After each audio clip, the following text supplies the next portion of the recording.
এই যে এটা কাটা কেন ওই জায়গাটা? কিন্তু আপনি দাম তো কেটে ফেলেছেন, এটা কেন করেছেন? আপনি আগের প্রোডাক্ট 3700 টাকা মানে কি 3300 থেকে 3700 টাকা, প্রায় 450 টাকা দাম বাড়ছে। সেটা আপনি কি করবেন? আগের প্রোডাক্ট আগের দামে বিক্রি করে ফেলবেন। নতুন যে প্রোডাক্টটা আসবে ওটার গায়ে নতুন রেট লেখা থাকবে। সেটা খাবার হোক, সেটা মেডিসিন হোক, এটা মোড়কজাত পণ্য, এটার উৎপাদনকারী এটা দাম নির্ধারণ করে। তাহলে কেন করছেন এই কাজটা?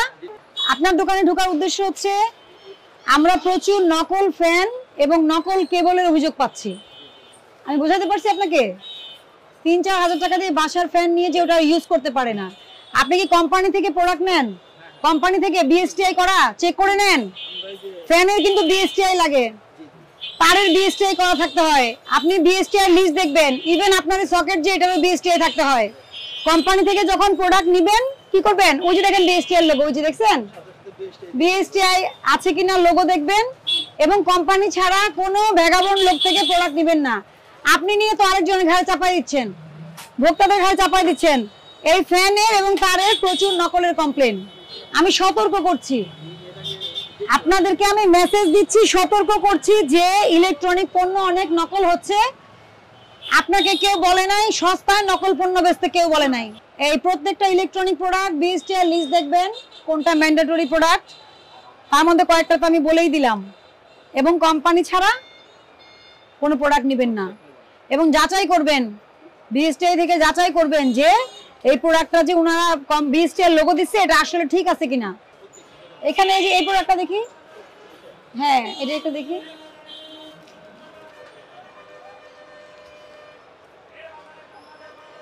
এই যে এটা কাটা কেন ওই জায়গাটা?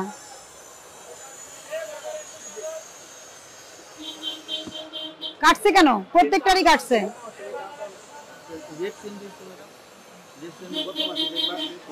বুঝি নাই আমি। আপনি রেট পরিবর্তন হলে তো তারা নতুন স্টিকার দিবে। এটা 1 তারিখের আগে কিনছেন আপনি, কত টাকা করে কিনছেন? আচ্ছা যাই কিনছেন, কত টাকার দাম ছিল এটার? 3300 থেকে 3700 টাকা এটার দাম পরিবর্তন হয়েছে। আপনি এটা কিনেছেন কবে? আগে কিনেছেন। আর দামটা পরিবর্তন হয়েছে কবে? রানিং মাসে। আপনি যখন এটা কিনেছিলেন তখন এটার প্রোডাকশন কস্ট কত ছিল, আর এখন যেটা আসছে সেটা প্রোডাকশন কস্টে পার্থক্য আছে না নাই? তাহলে দাম কি নতুনটা পরিবর্তন হয়েছে না পুরানটার? কিন্তু আপনি দাম তো কেটে ফেলেছেন, এটা কেন করেছেন? আপনি আগের প্রোডাক্ট 3700 টাকা মানে কি 3300 থেকে 3700 টাকা, প্রায় 450 টাকা দাম বাড়ছে। সেটা আপনি কি করবেন? আগের প্রোডাক্ট আগের দামে বিক্রি করে ফেলবেন। নতুন যে প্রোডাক্টটা আসবে ওটার গায়ে নতুন রেট লেখা থাকবে। সেটা খাবার হোক, সেটা মেডিসিন হোক, এটা মোড়কজাত পণ্য, এটার উৎপাদনকারী এটা দাম নির্ধারণ করে। তাহলে কেন করছেন এই কাজটা? একবার মূল্য নির্ধারিত হয়ে গেলে ওটা আপনি তো পুনর্নির্ধারণ করার মালিক না।